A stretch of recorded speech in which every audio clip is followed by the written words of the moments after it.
नमस्कार। मैं पंडित हरिकृष्ण भारद्वाज आप सभी ज्योतिष प्रेमियों का ज्योतिष के कार्यक्रम में हार्दिक अभिनंदन करता हूं। आज हम चर्चा करेंगे कर्क लग्न की। कर्क लग्न काल पुरुष की कुंडली में चौथी राशि होती है और जिस जातक की लग्न कर्क है वो किस प्रकार के होंगे, क्या विशेषताएं हैं, क्या गुण हैं, आज हम विस्तार से चर्चा करेंगे। जैसा कि आप जानते हैं कि कर्क लग्न का जो प्रतीक है कर्क का, वो एक केंकड़ा है और केंकड़ा जल के निकट रहता है, नदी के किनारे पर, पत्थरों में। वह एक जलचर और थलचर प्राणी है। इसी प्रकार इस प्रतीक से समझेंगे कि कर्क लग्न के जातक अति भावुक होते हैं। ये जातक एक बार जिसके साथ मित्रता कर लेते हैं लंबे समय तक निभाते हैं, क्योंकि ये भावुक प्रकृति के जातक होते हैं। जिस प्रकार केंकड़ा यदि किसी को पकड़ लेता है तो वह छोड़ता नहीं है, चाहे उसका शरीर टूट जाए पर छोड़ता नहीं है। उसी प्रकार ये जातक मित्रता करते हैं, जिससे प्रेम करते हैं, उन संबंधों को ये निभाते हैं। जलचर भी है और थलचर भी। इसी प्रकार ये जातक प्रत्येक परिस्थिति में सामंजस्य बिठा लेते हैं।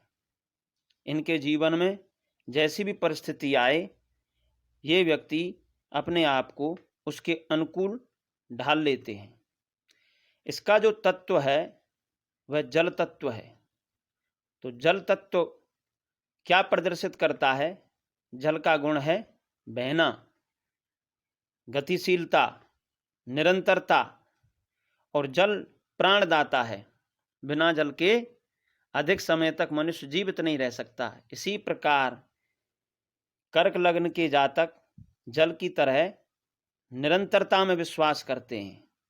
वो बहुत समय तक एक ही विचार से ओतप्रोत नहीं रहते, उनके विचार बदलते रहते हैं। वो विचारवान होते हैं, गतिशील होते हैं।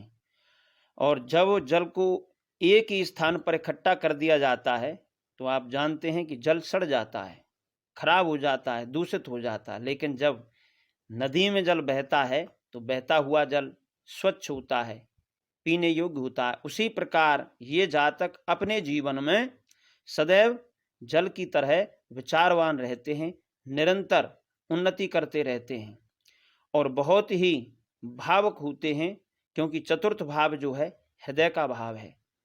और जब हृदय का भाव चौथी राशि लग्न में विराजमान हो जाएगी तो वह व्यक्ति हृदयवान होगा, दयालु होगा, भावुक होगा और दूसरों का परोपकार करने वाला होगा, जल्दी शीघ्र पिघलने वाला होगा। वो जल्दी दूसरे की कष्ट की स्थिति को देख करके बड़ा भावुक हो जाता है। और इसका जो स्वामी है वह चंद्र है। और जैसा आप जानते हैं कि चंद्रमा एक राशि में 2.25 दिन रहता है, बड़ा शीघ्रगामी ग्रह है। इसी कारण इसका जो प्रतीक केंकड़ा है, तत्व जल है, स्वामी चंद्र है, वो सब हमें ये समझाते हैं कि इस लग्न के जातक गतिशील रहते हैं। बहुत समय तक एक ही स्थान पर या एक ही विचार से डटे हुए नहीं रहते हो। और चंद्रमा मन का कारक है, तो ये जातक मन में बहुत कल्पनाएं करते हैं, कल्पनाशील होते हैं।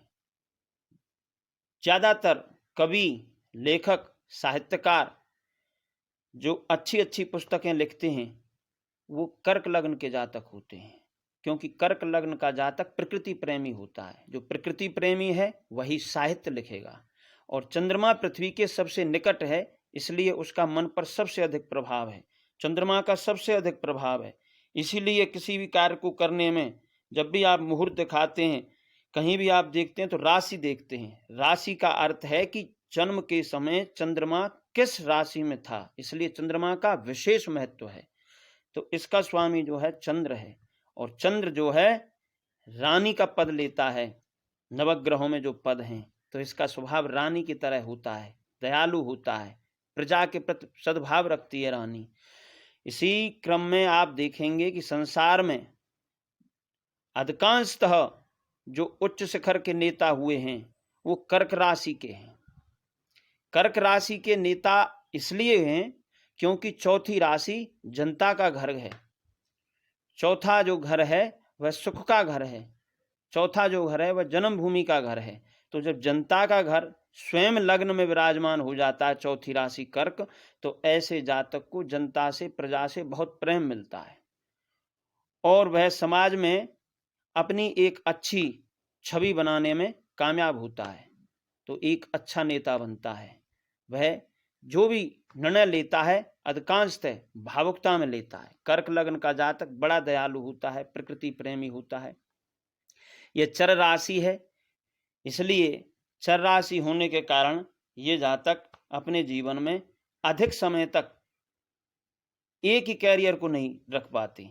इनके मन में कल्पना चलती रहती हैं और मन उद्वेलित हो जाता है। यदि चंद्रमा कहीं पीड़ित हो कुंडली में तो कर्क लग्न के जातक अधिकांशतः डिप्रेशन में चले जाते हैं, क्योंकि कर्क लग्न का जो स्वामी चंद्र है यदि वो पीड़ित होगा लग्नेश और वह मन का कारक है तो जातक डिप्रेशन में चला जाएगा।